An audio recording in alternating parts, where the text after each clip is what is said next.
പരിവാദിനികളീലയ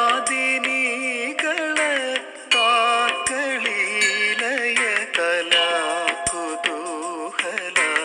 സാത്വികീ ഗുണവിലാസ ചിത്രിത യാത്മന പരമ പാവനീ കലാ സാ ശിവാനി വിദധാതു ശാരദ ശാരദേന്ദു കിരണോജ്വലാകൃതി.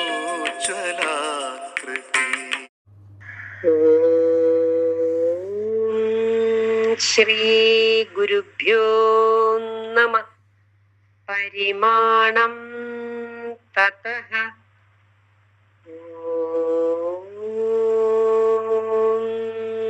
പരിമാണം തതഃ ഓം സദസദോരന്യോന്യ കാര്യകാരണത്വാത് ഓം സദസദോരന്യോന്യ കാര്യകാരണത്വാത് ഓം അഹം മമേതി വിജ്ഞാതോ മത്തോ നാന്യഃ. ഓം അഹം മമേതി വിജ്ഞാതോ മത്തോ നാന്യഃ. ഓം തദ്വത് തസ്മാത് ഓം തദ്വത് തസ്മാത് ഓം ദൃഗ്ദൃശ്യയോഃ സമാനകാലീനത്വാത് ഓം ദൃഗ്ദൃശ്യയോഃ സമാനകാലീനത്വാത് ഓം സുഖൈകത്വാത് ഓം സുഖൈകത്വാത്. ഓം ശ്രീ ഗുരുഭ്യോ നമഃ. വ്യാപകതയാ ദിശാമസ്തിത്വാത് ഓം വ്യാപകതയാ ദിശാമസ്തിത്വാത്.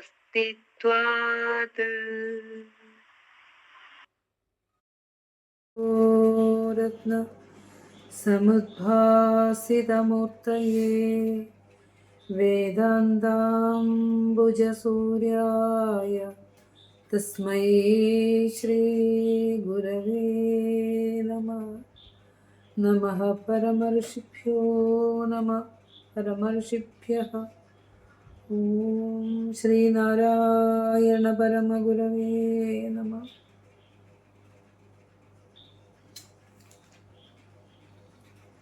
ഗുരുപാദങ്ങളിൽ പ്രണാമം.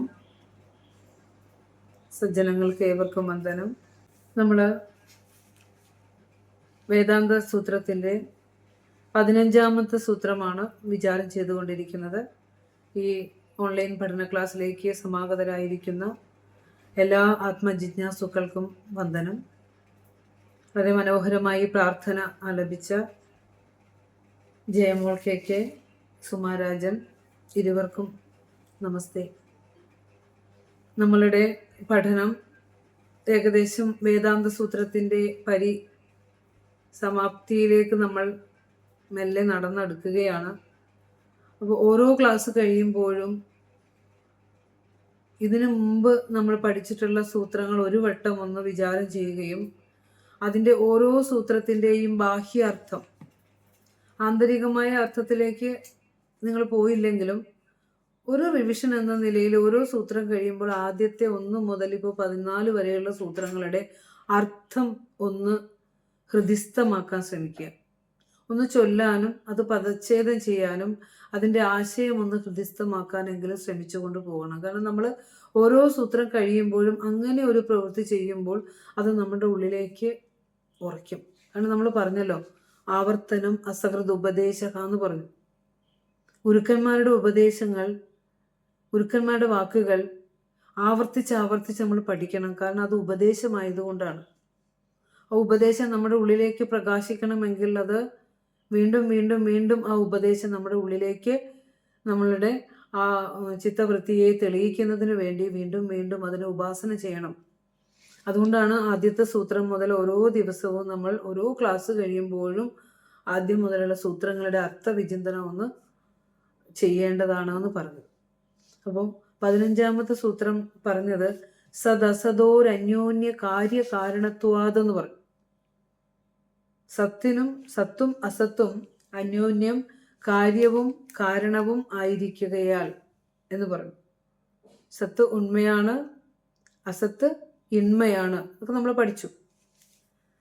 അപ്പോൾ ജീവനും ജഡവും പരസ്പരം കാര്യകാരണ ഭാവത്തിലാണ് ഇരിക്കുന്നത് എന്ന് പറഞ്ഞു. എപ്പോഴാണ്, ഏത് സന്ദർഭത്തിലാണ് ഇത് പറഞ്ഞത് ഗുരു? അതെപ്പോഴും മനസ്സിലുണ്ടാവണം. ഈ പ്രപഞ്ചത്തെ വിശകലനം ചെയ്യുമ്പോൾ പറഞ്ഞു, ആദിമമായ ആ പരമസത്യത്തിൽ നിന്ന് ഉണ്ടായതെല്ലാം അളന്നറിയുന്നവ തന്നെയാണ്. അളക്കാനാവാത്ത ആ അസത്യത്തിൽ നിന്നുണ്ടായതെല്ലാം അളന്നറിയുന്നവയാണ് എന്ന് പറഞ്ഞിട്ടാണ് അതെങ്ങനെയാണ് ഇവിടെ ആ അളന്നറിയാവുന്നത് വന്നിരിക്കുന്നത് എന്ന് പറയുമ്പോൾ കാര്യകാരണഭാവത്തിലാണ് ഇവിടെ സത്തും അസത്തും ഉണ്മയും ജഡവും പ്രതിഭാസിതമായിരിക്കുന്നത് എന്നാണ് ഗുരു പറയുന്നത്. അപ്പോൾ അവിടെയൊക്കെ ഈ പ്രപഞ്ച വിശകലനം നമ്മൾ വളരെ നന്നായി, വളരെ ഭംഗിയായി, വളരെ ആഴത്തിൽ ഗുരുദേവ കൃതികളുടെ അടിസ്ഥാനത്തിൽ നമ്മൾ പഠിച്ചു പോയാൽ, ഈ ഒരൊറ്റ കൃതി പഠിച്ചു തീരുമ്പോൾ ഒരു വ്യാഖ്യാനവും വേണ്ടാത്ത തരത്തിൽ നമുക്ക് ഗുരുദേവ കൃതികളിലൂടെ എല്ലാം സഞ്ചരിക്കാൻ പറ്റും. അതിന് വളരെ ശ്രദ്ധ വെച്ച് ഗുരുപാദങ്ങളിൽ മനസ്സർപ്പിച്ചുകൊണ്ട് നാം പഠിക്കണം. കാരണം ഭക്തി തേടി, ഈശ്വരനെ തേടി ഉള്ള നമ്മുടെ യാത്ര വല്ലാതെ പ്രാകൃതത്തിൽ നിന്നും പ്രാകൃതമായിക്കൊണ്ട് പോയിക്കൊണ്ടിരിക്കുക. കാരണം ആരും ഈശ്വരനിൽ നിന്ന് ജ്ഞാനം ആഗ്രഹിക്കുന്നില്ല. എല്ലാവർക്കും വേണ്ടത് തുച്ഛമായ ഭൗതിക സുഖഭോഗങ്ങളും സുഖങ്ങളുമാണ്. ആ സുഖം ഒരു നശ്വരമായ ഒരു വസ്തുവിൽ നിന്നാണ് നമ്മൾ സുഖം തേടുന്നത് എങ്കിൽ, അല്ലെങ്കിൽ നശ്വരമായ ഒരു ശരീരത്തിന് വേണ്ടി, അല്ലെങ്കിൽ വെറും ക്ഷണികമായ ഭൗതികതയ്ക്ക് വേണ്ടിയാണ് നമ്മൾ ആ സുഖം തേടുന്നതെങ്കിൽ നമ്മുടെ ജീവിതം വ്യർത്ഥമായില്ലേ? അപ്പോൾ ആ വ്യർത്ഥതയിലെ ഗുരുവിനെ പോലെ അറിവേ സ്വരൂപമായ ഒരു ഗുരുവിനെ കിട്ടിയിട്ട് നമുക്ക് അങ്ങനെ വ്യർത്ഥമാക്കി കളയാനുള്ളതല്ലല്ലോ നമ്മുടെ ജീവിതം.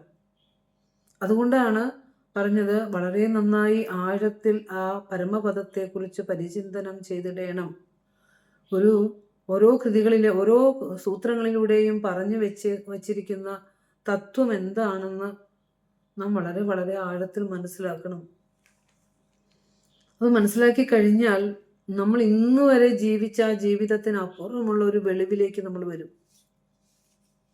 ആ വെളിവ് നമ്മളെ ഇനി ഒരിക്കലും ദുഃഖത്തിലേക്ക് പതിപ്പിച്ച് കളയാത്ത തരത്തിൽ നമ്മുടെ ജീവിതത്തെ ഉയർത്തുന്നതാണ്. അതിന് ചിലപ്പോൾ നമ്മുടെ നമ്മൾ സഞ്ചരിക്കുന്ന വഴികളിൽ ഏതെങ്കിലും ഒരു സൂത്രം മതിയാവും. ചിലപ്പോൾ നമുക്കിനി മുൻപ് വിചാരം ചെയ്തതൊന്നും കിട്ടിയില്ല എന്ന് വിചാരിച്ചു കൊള്ളട്ടെ. നമ്മൾ വെറും ആധ്യാത്മിക തലത്തിൽ വെറും അക്കാഡമിക് ലെവലിൽ അതിൻ്റെ അർത്ഥം എഴുതി, പദച്ഛേദം എഴുതി, ചോദ്യോത്തരം എഴുതി മാത്രമേ പഠിച്ചിട്ടുള്ളൂ. നമ്മുടെ ഹൃദയത്തിൽ അല്പം പോലും അത് പ്രകാശിച്ചിട്ടില്ലെങ്കിലും ഏതെങ്കിലും ഒരു സൂത്രം നമ്മുടെ ഉള്ളിൽ അല്പം വെളിച്ചം കൊണ്ടുവന്നാൽ അതിലൂടെ നമുക്ക് കയറിപ്പോകാൻ പറ്റും. അപ്പം അതുകൊണ്ട് ഓരോ സൂത്രവും വളരെ ശ്രദ്ധയോടുകൂടി വേണം നാം വിചാരം ചെയ്യേണ്ടത്, മനസ്സിലാക്കേണ്ടത്. അപ്പോൾ ഗുരുവിനെ സ്മരിച്ചുകൊണ്ട് നമുക്ക് നമ്മളുടെ ഈ ക്ലാസ്, ഈ സൂത്രത്തിൻ്റെ മുഴുവൻ ഭാഗം ഇന്ന് നമുക്ക് വിചാരം ചെയ്യേണ്ടതുണ്ട്.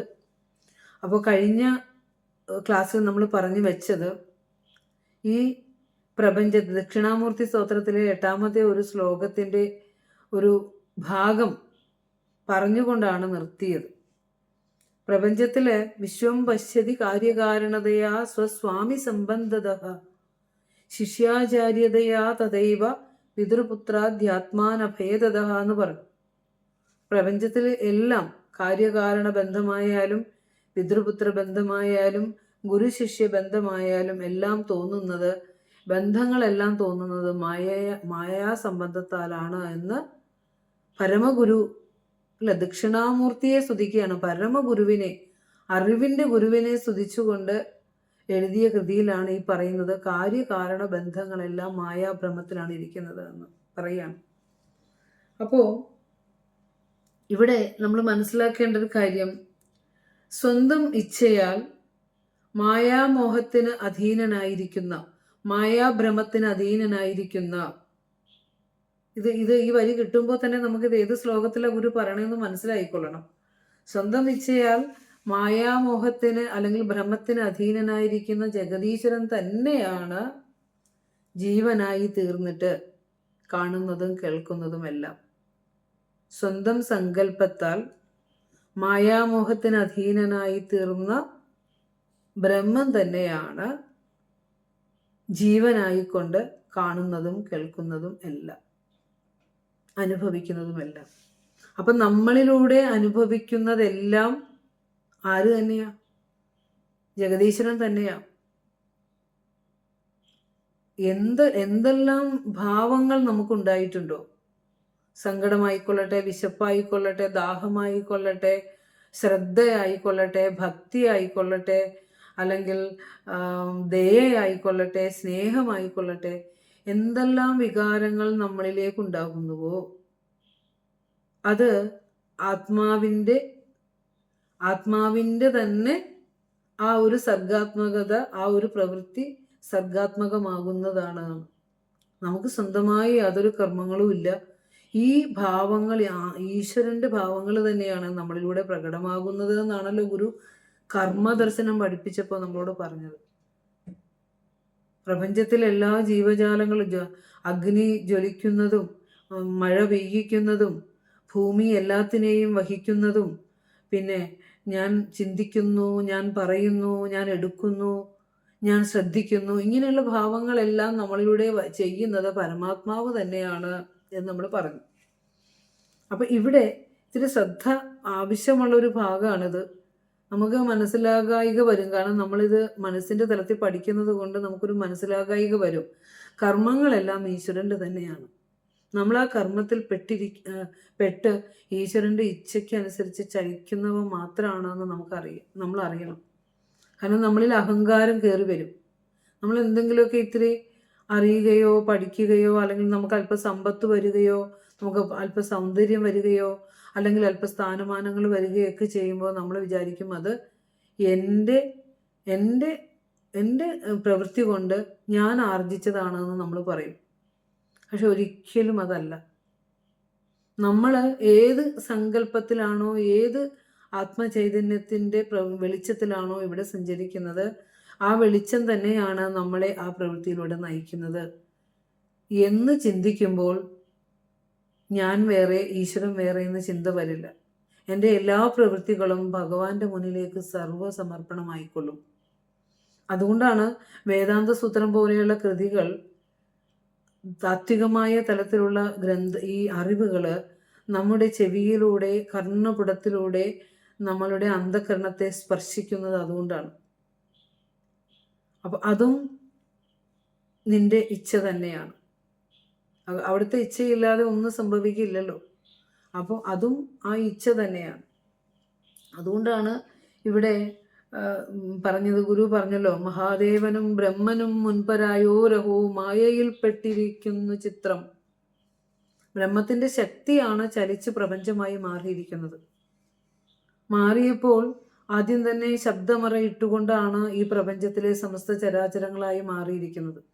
അതുകൊണ്ടാണ് നമ്മളിപ്പോൾ ആദ്യം പറഞ്ഞില്ലേ, മായാഭ്രമത്തിന് അധീനനാകുന്ന പരമേശ്വരൻ തന്നെയാണ് സ്വന്തം ഇച്ഛയാൽ ജീവനായി തീർന്ന് ഈ പ്രപഞ്ചത്തെ അനുഭവിക്കുന്നത് എന്ന്. അപ്പോൾ ഈശ്വരൻ തന്നെ, ജഗദീശ്വരൻ തന്നെയാണ് ഈ പ്രപഞ്ചത്തിലെ സകലതുമായി വന്നിരിക്കുന്നത്. അപ്പോഴും അവിടെ ഒരു മായാ മൂടുപടം ഇട്ടുകൊണ്ടാണ് ഈ പ്രപഞ്ചത്തിലെ ഓരോ വസ്തുക്കളിലും ആത്മചൈതന്യമായി നമ്മൾ ഇടപെടുന്നത്. അതുകൊണ്ടാണ് ഈശ്വരനും മായാഭ്രമത്തിൽ പെട്ടിരിക്കുന്നു എന്ന് പറയുന്നത്. അതുകൊണ്ടാണ്. അപ്പോൾ നമ്മളുടെ ഈ നാം ജീവിക്കുന്ന ഈ പ്രപഞ്ചം സംസാരം എന്ന് പറയും. സംസാരം എന്ന് പറഞ്ഞാൽ സദാ മാറിക്കൊണ്ടിരിക്കുന്നത്, ചലിച്ച് ഓരോ നിമിഷവും ചലിച്ച് മാറിക്കൊണ്ടിരിക്കുന്നത് എന്നുള്ളതാണ് സംസാരം എന്ന വാക്കിൻ്റെ അർത്ഥം. അപ്പോൾ ഈ ചലിച്ച് മാറിക്കൊണ്ടിരിക്കുന്നതിനെ എല്ലാം നമുക്ക് പ്രതീതി എന്ന് പറയാം. എന്താണോ ശാശ്വതമായി അല്ലാത്തത്, നമ്മുടെ മുന്നിൽ ഇല്ലാത്തത് ഉണ്ടെന്ന് തോന്നുന്നതിനെയാണ് നമ്മൾ പ്രതീതി എന്ന് പറയുക. അപ്പോൾ പ്രപഞ്ചത്തിലെ എല്ലാം ചലിച്ച് അനുനിമിഷം മാറിക്കൊണ്ടിരിക്കുകയാണ്. ഇന്നലെ കണ്ടവർ ഇന്ന് നമ്മുടെ മുന്നിലില്ല. ഇന്നലെ കണ്ട സ്ഥലങ്ങളല്ല ഇന്ന് നമ്മൾ കാണുന്നത്. ഇന്നലെ കണ്ട സ്ഥാപനത്തിലെ ആളുകളോ അല്ലെങ്കിൽ സ്ഥാപനമോ അതിൻ്റെ രൂപമോ ഭാവമോ എല്ലാം മാറിയാണ് പിന്നെ ഒരു വരുന്ന തലമുറ കാണുന്നത്. അപ്പോൾ എല്ലാം അനുനിമിഷം ഇവിടെ മാറ്റത്തിന് വിധേയമായിക്കൊണ്ടിരിക്കുകയാണ്, പ്രതീതിയാണ്. അപ്പോൾ ശാസ്ത്രങ്ങളും ചർച്ച ചെയ്യുന്നതും പഠിക്കുന്നതുമെല്ലാം ഈ പ്രതീതികളെയാണ്. വല്ലാത്ത ഒരു യുക്തിയില്ലായ്മ നമുക്ക് തോന്നും ഈ പ്രപഞ്ചത്തിലെ സകലതും നിരീക്ഷിക്കുമ്പോൾ. അധ്യാത്മശാസ്ത്രത്തിൻ്റെ ആഴങ്ങളിലേക്ക് കടന്നവർക്ക് ഈ പ്രപഞ്ചത്തിലെ ഓരോന്നും കാണുമ്പോൾ നമുക്ക് സത്യത്തിൽ ഒരു യുക്തിയില്ലായ്മ തോന്നും. അപ്പോൾ ഗുരുവും ആ ഒരു രീതിയിലേക്കാണ് നമ്മളെ കൊണ്ടുപോകുന്നത്. ഈ സർവ്വശാസ്ത്രങ്ങളും ഈ പ്രതീതിയെയാണ് പഠിക്കുന്നത് എന്ന് പറഞ്ഞ അതുകൊണ്ടാണ്. കാരണം പ്രതീതിയിലാണ് കാര്യകാരണ പരതയുള്ളത്. കാര്യകാരണ പരതയാണ് സകല ശാസ്ത്രങ്ങളുടെയും അടിസ്ഥാനം എന്ന്, നിദാനം എന്ന് അധ്യാത്മശാസ്ത്രം പറയുന്നു. അപ്പോൾ ഉണ്ടായി നിലനിന്നു മറയുന്ന പ്രതീതികളെ വെച്ചുകൊണ്ടാണ് ശാസ്ത്രം ബാഹ്യ പരീക്ഷണങ്ങൾ നടത്തുന്നത്. പക്ഷെ അധ്യാത്മശാസ്ത്രമാകട്ടെ പരീക്ഷണം നടത്തുന്നത് ആന്തരികമായാണ്. അപ്പോൾ രണ്ടും തമ്മിലുള്ള വ്യത്യാസം അതാണ്. പക്ഷെ പ്രതീതികളെ തിരഞ്ഞുകൊണ്ടിരിക്കുന്നു ശാസ്ത്രം. ആ പ്രതീതികൾക്കെല്ലാം അടിസ്ഥാനമായ ആ ശാശ്വതമായ സത്യത്തെ തിരയുന്നതിലേക്ക് ശാസ്ത്രം ഇതുവരെ വന്നിട്ടുമില്ല. അതാണ് അധ്യാത്മശാസ്ത്രം പറയണത്. ഇപ്പോൾ പ്രകൃതിയെ സംബന്ധിച്ചിട്ടുള്ള പ്രകൃതിശാസ്ത്രമായാലും സാമൂഹ്യശാസ്ത്രമായാലും അതുപോലെ തന്നെ യുക്തിയുടെ ബലത്തിൽ നമ്മൾ പഠിക്കുന്ന ഏത് ശാസ്ത്രമായാലും 64 കലകളായാലും ആയുർവേദമായാലും എന്തും നമ്മൾ വെറുതെ ഒന്ന് ചിന്തിച്ചു നോക്കിക്കേ. നമ്മുടെ ശരീരത്തെ ചികിത്സിക്കുന്ന പ്രകൃതിയിലെ പഞ്ചഭൂതങ്ങളെക്കുറിച്ച് പറയുന്ന ഒക്കെ ഈ പ്രതീതിയെക്കുറിച്ച് പറയുന്ന ശാസ്ത്രമാണ് നമ്മൾ ഇന്ന് ചിന്ത ചെയ്തുകൊണ്ടിരിക്കുന്നത്. പ്രതീതിക്ക് അതീതമായിട്ടുള്ള ഒന്നിനെക്കുറിച്ച് ഒന്നിലേക്ക് മനുഷ്യൻ്റെ ശ്രദ്ധ ചെല്ലുന്നില്ല. അപ്പോൾ ഈ കാര്യകാരണ ബന്ധത്തിന് വ്യക്തമായ ഒരു നിർവചനവും ഒരു ശാസ്ത്രവും നൽകിയിട്ടില്ല എന്നാണ് പറയുന്നത്. വളരെ സൂക്ഷ്മമായി പഠിക്കേണ്ട പ്രപഞ്ച തത്വവും പ്രപഞ്ച വിശകലനവുമാണ് നമ്മൾ നടത്തിക്കൊണ്ടിരിക്കുന്നത്. അപ്പോൾ ഇവിടെ ഗുരു നമ്മളോട് പറയും, ഏതൊരു കാര്യവും നമ്മൾ ആരാഞ്ഞ് അന്വേഷിച്ച് യുക്തിചിന്ത ചെയ്ത് വേണം മനസ്സിലാക്കാൻ എന്ന് ഗുരു നമ്മളോട് പറയും. അത് ജന്നി നവരത്ന മഞ്ജരിയിലെ ഇടയിൽ ഒരു ശ്ലോകം കൊണ്ട് ഗുരു കരുതി വെച്ചു. ആരായുകിൽ തിരകൾ നീരായിടുന്നു, ഫണിനാരായിടുന്നു, കുടവും പാരായിടുന്നു, അതിന് നേരായിടുന്നുലകം ഓരായിലുണ്ട് അഖിലവും എന്ന് ഗുരു പറഞ്ഞു തന്നു.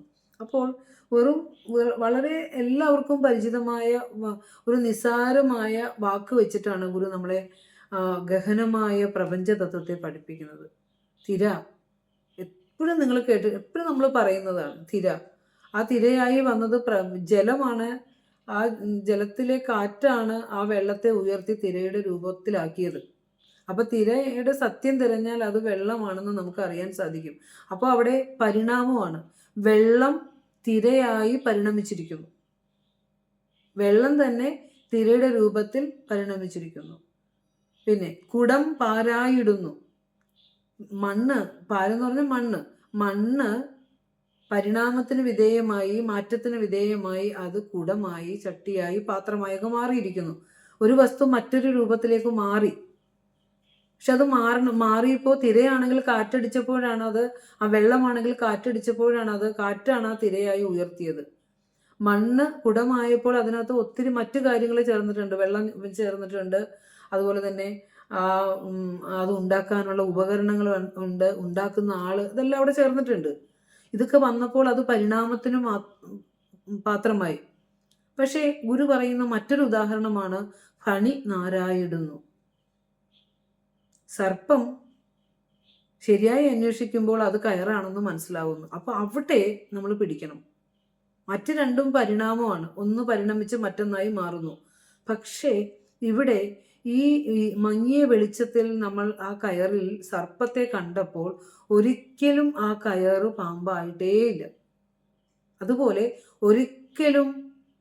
ഒരിക്കലും ഈ ബ്രഹ്മം ഒരു പരിണാമത്തിന് വിധേയമാകുന്നുമില്ല, അത് പ്രപഞ്ചം ആകുന്നുമില്ല. ആ ബ്രഹ്മമെന്ന അധിഷ്ഠാനത്തിൽ ഈ ഈ പ്രപഞ്ചം എന്ന ഭ്രമം നമ്മളിൽ ഉണ്ടാകുക ചെയ്തത്. എപ്രകാരം എന്ന് പറഞ്ഞാൽ, കയറിൽ കണ്ട പാമ്പിനെ പോലെ. കയർ ഒരിക്കലും പാമ്പായിട്ടില്ല. ആ ഇരുട്ട് ആ കയറിൻ്റെ സ്വരൂപത്തെ മറച്ചപ്പോൾ നമുക്കതിനെ തെറ്റായിക്കൊണ്ട് നമ്മളതിനെ പാമ്പെന്ന് കരുതി. അതുപോലെ ഈ പ്രപഞ്ചത്തിനെ മായാശക്തി, നമ്മൾ പറഞ്ഞല്ലോ, ഈശ്വരൻ തന്നെ മായാശക്തിയിൽ പെട്ട് ജീവനായി കൊണ്ട് പ്രവർത്തിക്കുന്നു നമ്മൾ പറഞ്ഞല്ലോ. അപ്പോൾ ഈ മായാശക്തി ഈ പരബ്രഹ്മസത്തയെ മറച്ചപ്പോൾ എന്തായി? നമ്മളിതിനെ പ്രപഞ്ചമായി കാണുന്നു. അപ്പം അത് ബ്രഹ്മവിവർത്തമാണ് പ്രപഞ്ചം. ഒരിക്കലും ബ്രഹ്മം പരിണമിച്ചല്ല പ്രപഞ്ചമായത്. മണ്ണ് പരിണമിച്ച് കുടമായ പോലെ, വിത്ത് പരിണമിച്ച് വൃക്ഷമായ പോലെ, സ്വർണം മാറ്റം വന്ന് ആഭരണമായതുപോലെ ബ്രഹ്മം പരിണമിച്ച് പ്രപഞ്ചമായതല്ല. ബ്രഹ്മത്തിന് ഒരു മാറ്റവും വരാതെ, അധിഷ്ഠാന സത്തയ്ക്ക് ഒരു മാറ്റവും വരാതെ, അതിൽ അജ്ഞാനമുണ്ടായപ്പോൾ, മായാമറ മൂടിയപ്പോൾ, ശബ്ദമറ ഉണ്ടായപ്പോൾ, അവിടെ നമ്മൾ പഠിക്കേണ്ടത് അതാണ്. ഗുരുവിൻ്റെ രേതസ് തന്നെ ഇതു രക്തമൊടും കലർന്ന് നാദം തിരണ്ടുരുവതായി നടുവിൽ കിടന്ന് എന്നുള്ള വാക്ക് ഒത്തിരി ശാസ്ത്രീയമായ അന്വേഷണങ്ങൾക്ക് വിധേയമാകേണ്ടതാണ്. കാരണം പ്രപഞ്ചത്തിൻ്റെ സ്വരൂപത്തെ, നമ്മളുടെ സ്വരൂപത്തെ, ഈ പ്രപഞ്ചത്തിൻ്റെ സ്വരൂപത്തേക്ക് ഗുരു ആ നാദം തിരണ്ടുരു എന്നുള്ള അത്രയും വാക്കുകൊണ്ട് ഗുരു പറഞ്ഞേക്കുക. എന്താണ് നമ്മുടെയൊക്കെ പ്രശ്നം എന്ന് പറഞ്ഞാൽ, ശബ്ദമറ നമ്മുടെ യഥാർത്ഥ സ്വരൂപത്തെ മൂടിയിട്ട് ആ ശബ്ദം രൂപമായി പരിണാമം സംഭവിച്ച് നമ്മളിങ്ങനെ ആ രൂപവും നാമവും ഒക്കെയായി നമ്മൾ വാസനയ്ക്കനുസരിച്ച് സഞ്ചരിച്ചുകൊണ്ടിരുന്നപ്പോൾ ആ സ്വരൂപത്തെ മറച്ച് ഇരിക്കുക. ആ സ്വരൂപം മാറാത്തത് കൊണ്ടാണ് നമ്മളിവിടെ ഓടി നടക്കുന്നത്. എന്തിനൊക്കെയോ വേണ്ടി ഓടി നടക്കുകയാണ്. ഓടി നടക്കുമ്പോഴും നമുക്ക് അറിയണില്ല, എന്ത് കണ്ടെത്താനാണോ നമ്മൾ ഓടണത്, ആ കണ്ടെത്തേണ്ട വസ്തു നമ്മളിൽ തന്നെ ഇരുന്ന് പ്രകാശിക്കുന്നു എന്ന് അറിയാത്തിടത്തോളം കാലം നമ്മുടെ മനസ്സിന് ഒരിക്കലും ശാന്തി കിട്ടാൻ പോകുന്നില്ല, സമാധാനം കിട്ടാൻ പോകുന്നില്ല, ഓടിയാലൊന്നും ലഭിക്കാനും പോകുന്നില്ല. ഒരു സംശയമില്ല അവിടെ. നമ്മൾ ഇവിടുന്ന് നേരെ ഇപ്പോൾ പലപ്പോഴും നമുക്ക് കാണാവുന്നതാണ്, ഒരു അറിവ് പകർന്നു തന്ന മഹാഗുരു, ഈ വിശ്വം മുഴുവൻ നിറഞ്ഞു നിൽക്കുന്ന അറിവേ സ്വരൂപമായ മഹാഗുരു നമ്മളോട് പറഞ്ഞു, നാം ശരീരമല്ല അറിവാണ് എന്ന് പറഞ്ഞു തന്നിട്ടും ആ അറിവിനെ ആരെങ്കിലും പോയി തേടാറുണ്ടോ? ഇല്ല. നമുക്കൊക്കെ ആവശ്യം എന്താ? കൊച്ചു കൊച്ചു കൊച്ചു സുഖഭോഗങ്ങൾ മാത്രമാണ്. നമ്മൾ ഏത് ക്ഷേത്രത്തിൽ ചെന്നാലും കണ്ണടച്ച് പ്രാർത്ഥിക്കുന്നത് നമ്മളോടാണെന്ന്, നമ്മളിലിരിക്കുന്ന ചൈതന്യത്തോടാണെന്നെങ്കിലും ഒന്ന് ചിന്തിച്ചുകൂടെ? അങ്ങനെയെങ്കിലും യുക്തിപൂർവ്വം നമുക്കൊന്ന് ചിന്തിച്ചാൽ നമുക്ക് മനസ്സിലാവുമല്ലോ. ഇപ്പോൾ ദേവീസ്തുതിപരമായ കൃതികളൊക്കെ ഗുരു പഠിക്കുമ്പോൾ നമുക്ക് പറഞ്ഞു തരുമ്പോഴുണ്ടല്ലോ, നിങ്ങൾ ഇപ്പോൾ ആധ്യാത്മ ഗ്രന്ഥങ്ങൾ, പോഷൻ തീരില്ല, നമുക്ക് മുന്നോട്ട് പോവാനുണ്ട്. ആധ്യാത്മ ഗ്രന്ഥങ്ങൾ വിചാരം ചെയ്യുന്ന നിങ്ങൾ ഇപ്പോൾ ദേവി മഹാത്മ്യം എടുത്താലും, പിന്നെ ലളിതാ സഹസ്രനാമം എടുത്താലും, ദേവി ഭാഗവതം എടുത്താലും, സൗന്ദര്യലഹരി എടുത്താലും, അല്ലെങ്കിൽ ലളിതാ ത്രിശതി എടുത്താൽ, ഏത് ആധ്യാത്മ ഗ്രന്ഥങ്ങൾ എടുത്താലും ആ ഗ്രന്ഥം പഠിക്കുമ്പോൾ നമുക്ക് എന്ത് തത്വമാണോ ആ ഗ്രന്ഥത്തിൽ നിന്ന് കിട്ടുന്നത്, ആ തത്വത്തെ വളരെ ഭംഗിയായിട്ട് ആ തത്വത്തെ മാത്രം എടുത്തിട്ട് മലയാള ഭാഷയിലും സംസ്കൃത ഭാഷയിലും ഒക്കെ ആയിട്ട് ഗുരു നമുക്ക് തന്നേക്കുക. എന്നാണ് നമുക്കത് മനസ്സിലാകുക എന്നാണെങ്കിൽ, ഗുരുവിൻ്റെ ദാർശനികമായ കൃതികളിലൂടെയും, സ്തോത്രകൃതികളിൽ ഇപ്പോൾ ജന്യനവരത്ന മഞ്ജരി സ്തോത്രകൃതിയാണെന്ന് നമുക്ക് പറയാൻ പറ്റില്ല. വളരെ ദാർശനിക തല ഉൾക്കൊള്ളുന്ന കൃതിയാണത്. അതിനകത്ത് ഗുരു പറയുന്നില്ലേ, എനിക്ക് ദേവീസ്തവം പറയുമ്പോഴും പറയുന്നത് എന്താ? വാഴ്ത്തുവാനും അരുതേന്നാ പറഞ്ഞത്. എങ്ങനെയാണ് ഈ ശക്തി പ്രപഞ്ചമായി മാറിയത് എന്ന് വാഴ്ത്താൻ പറ്റുന്നില്ല എന്ന് പറയുക. അതുപോലെ തന്നെയല്ലേ സൗന്ദര്യലഹരി 100 ശ്ലോകങ്ങളും അവസാനിപ്പിക്കുമ്പോൾ 100ാമത്തെ ശ്ലോകത്തില് ശങ്കരാചാര്യരും പറയുന്ന എന്തെന്നാ, ശങ്കരാചാര്യ സ്വാമികളും എന്തെന്നാ പറയുന്നത്? കിമബി തുരീയ കാബിത്വം കിമബി ദുരധിഗമ നിസ്സീമ മഹിമ. 100ാം ശ്ലോകം അവസാനിപ്പിച്ചുകൊണ്ട് പറയാ, നീ എല്ലാമാണ്. വേദജ്ഞരായ വ്യാസാദികളാൽ വേദത്തെ 4ആയി തിരിച്ച ആ വേദത്തിന്റെ അടിസ്ഥാനത്തിൽ പുരാണങ്ങൾ എഴുതിയ ദേവി ഭാഗവതവും ലളിതാ സഹസ്രനാമവും അതുപോലെ പിന്നെന്താ എല്ലാം ദേവി മഹാത്മ്യവും ഒക്കെ രചിച്ച ഒക്കെ തന്ന വ്യാസാദികളായ മഹാഋഷിമാരും നിന്നെ എങ്ങനെ വർണ്ണിക്കുന്നത്? ഒന്നില്ലെങ്കിൽ നീ ബ്രഹ്മാവിന്റെ പത്നിയായ സരസ്വതിയായിട്ടോ വിഷ്ണുവിന്റെ പത്നിയായ ലക്ഷ്മിയായിട്ടോ ശിവന്റെ പത്നിയായ പാർവതിയായിട്ടോ ഒക്കെ വർണ്ണിക്കുന്നു. പക്ഷെ നീ അതാണോ?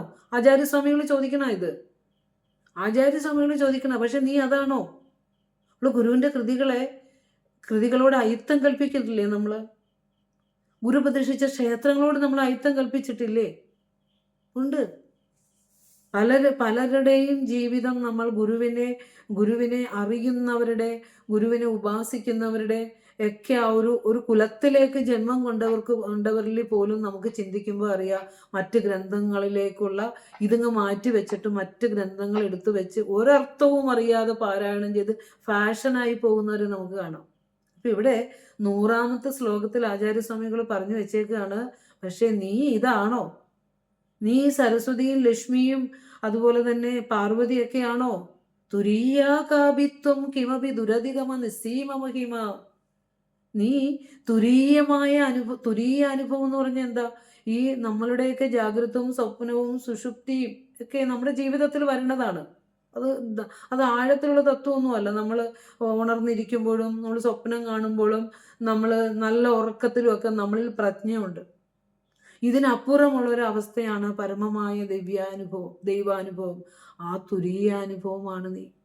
പറയുക ആചാര്യസ്വാമികള്, ദുരധികമ നിസ്സീമ മഹിമ മഹാമായ വിശ്വം ഭ്രമയസി. നീ ആ മഹാമായ ആയിക്കൊണ്ട് ഈ ലോകത്തെ കാട്ടി ഭ്രമിപ്പിച്ചുകൊണ്ടിരിക്കുകയാണ്. പരബ്രഹ്മ മഹിഷി എന്നാ വിളിച്ചത്. അവിടെ പാർവതി, ലക്ഷ്മി, കമലാക്ഷി എന്നൊന്നും വിളിച്ചില്ല.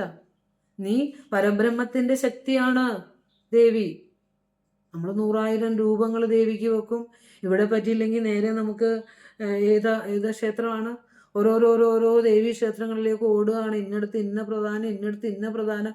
പറയാനുള്ളത് എന്താ? ജഗതീശ്വരന്റെ ശക്തിയാണ് ദേവി. ആ ശക്തിയാണ് നിന്നിലേക്ക് വിശപ്പായും ദാഹമായും ചിന്തയായും ബുദ്ധിയായും ശ്രദ്ധയായും ഒക്കെ ഇരിക്കുന്നത്. ഇതെന്നാ പഠിക്കുക? എത്ര ജന്മം കിട്ടിയാലും നമുക്ക് പഠിക്കാൻ സാധിക്കുക? അറിയില്ല. നീ മഹാമായയാണ്, വിശ്വം ഈ ലോകത്തെ കാട്ടി ഭ്രമിപ്പിക്കുന്ന നിന്നെ പറയാൻ പറ്റുന്നില്ല. ഗുരു എന്താ പറഞ്ഞത്? തെരുമേനി നിന്നവയവങ്ങളൂഴിന്നു മൊഴിയുന്നതെന്നി മുനികൾക്കുമെന്നമ്പികേ. കഴിവില്ലയൊന്നും അതുകൊണ്ടെനിക്കിന്നു നിൻ മൊഴി വന്നു മൗന നിലയായി മുഴങ്ങുന്നിതാ. ഇവരുടെ അനുഭവങ്ങൾക്ക് വല്ല വ്യത്യാസമുണ്ടോ? 8ാം നൂറ്റാണ്ടിന് ശേഷം അതേ ഗുരു തന്നെയാണ്, അതേ ചൈതന്യം തന്നെയാണ് ഈ കലികാലത്തിൽ ഇരുട്ടാർന്ന ലോകത്തേക്ക് അവതരിച്ചത്. മറന്നുപോകുന്നു അത്.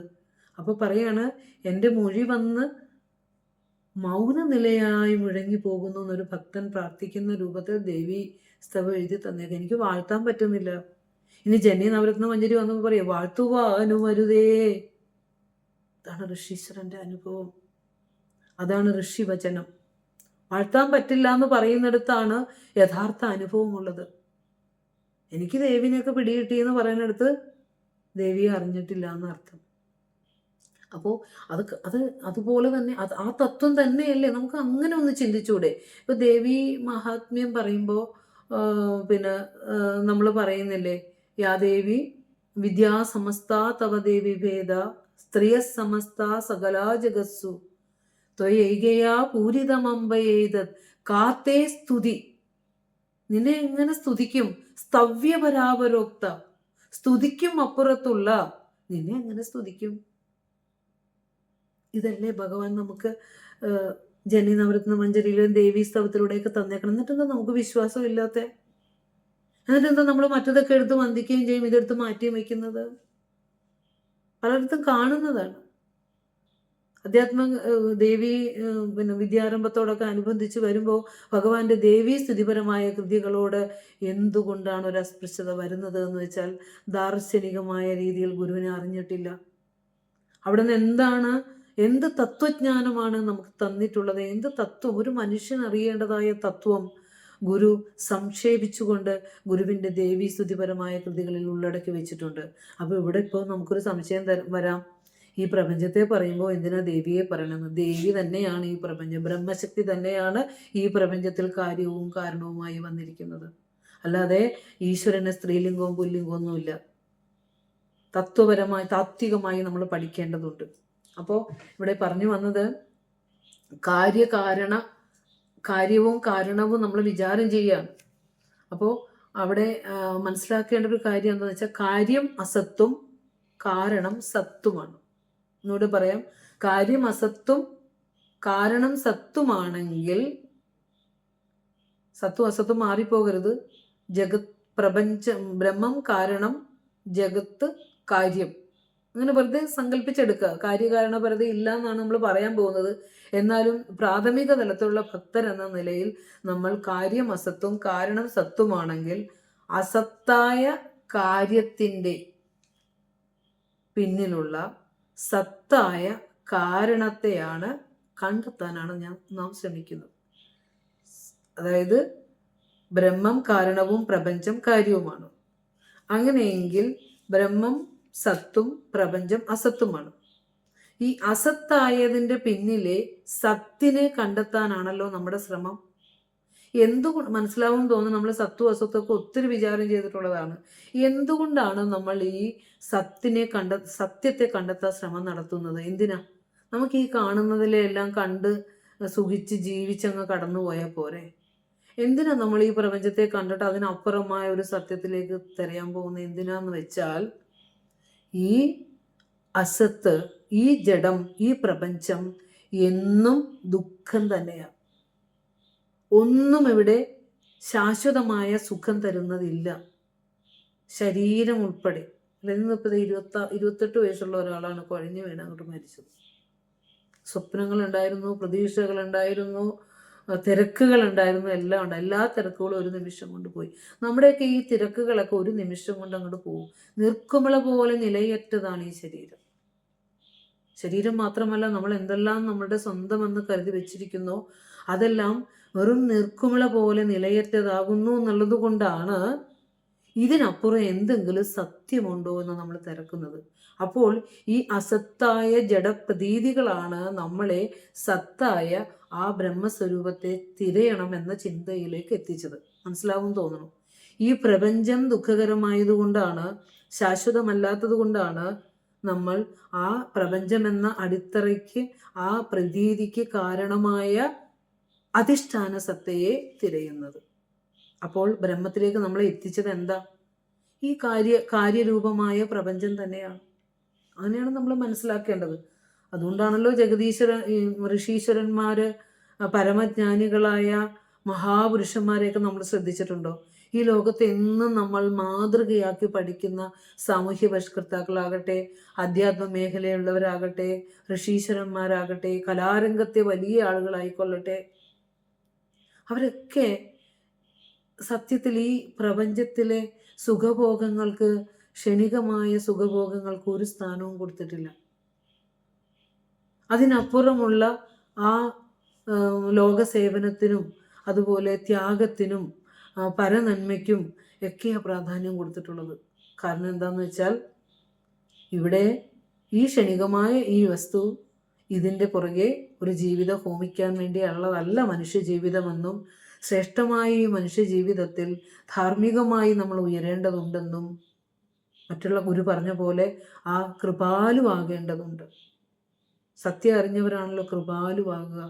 അവർക്കാണ് സമൂഹത്തിന് വേണ്ടി പ്രവർത്തിക്കാൻ സാധിക്കുക, മറ്റുള്ളവരുടെ വേദന കാണാൻ സാധിക്കുക, ആരെയും കൊല്ലാതിരിക്കുക, ദ്രോഹിക്കാതിരിക്കുക.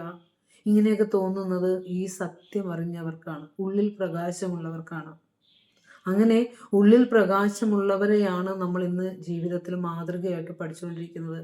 ദൗർഭാഗ്യവശാൽ ഇന്ന് നമ്മൾ അവരൊക്കെ തന്നിട്ടുള്ള ആ അറിവിൻ്റെ വെളിച്ചത്തെ പഠിക്കുമ്പോൾ പോലും അവിടെയൊക്കെ എന്താ പറയുക, ഒത്തിരി ആക്ഷേപഹാസ്യങ്ങളും ഒഴിച്ചു നിർത്തലുകളും ഒറ്റപ്പെടുത്തലുകളും മാറ്റി നിർത്തപ്പെടുത്തലുകളൊക്കെ ഉണ്ടാവുക.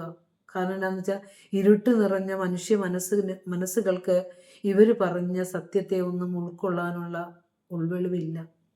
അതുകൊണ്ട് തന്നെയാണ് ഇതിനെയൊക്കെ ദുർവ്യാഖ്യാനം ചെയ്തുകൊണ്ടും പരിഹസിച്ചുകൊണ്ടുമൊക്കെ ഈ മഹാപുരുഷന്മാരുടെ വാക്കുകളെ നമ്മൾ തള്ളി പറയുന്നത്.